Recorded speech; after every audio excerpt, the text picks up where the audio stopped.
For thousands of years, First Nations people have been passing down their tracking knowledge from generation to generation. It's part of your DNA. You learn that through life.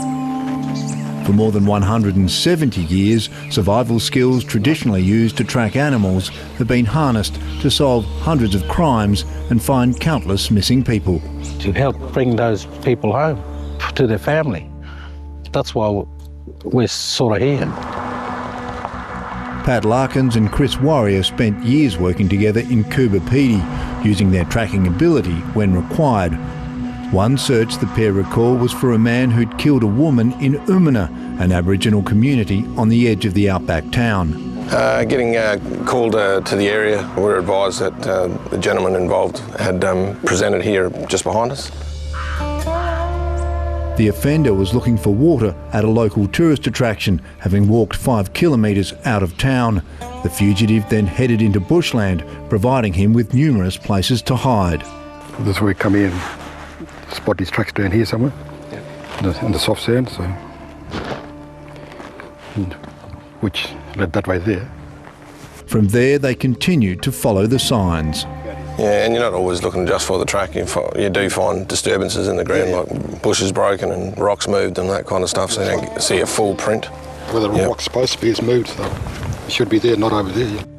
And with the experienced trackers not far behind, the offender, after being on the run for more than a day, accepted the inevitable. He obviously knew that we were going to find him eventually, so he probably just gave himself up. Yeah, I reckon. While technology has improved over the decades, out here it still has its limitations, and the unique skill of tracking still has a place.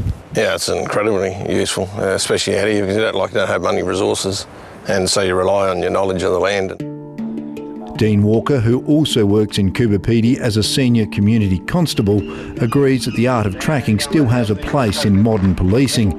He once tracked a killer over 3 days for 110 kilometres. Because when you're tracking a suspect, it's like a big chess game. You've got to know where they're moving, know what direction they're moving in, so you've got to think 10 steps ahead of them. It's those innate skills South Australia Police has been utilising since the 1850s. At one time, it employed 65 trackers across the state. They've been an important part of how we've actually assisted the community and solved crime since we've been a part of South Australia.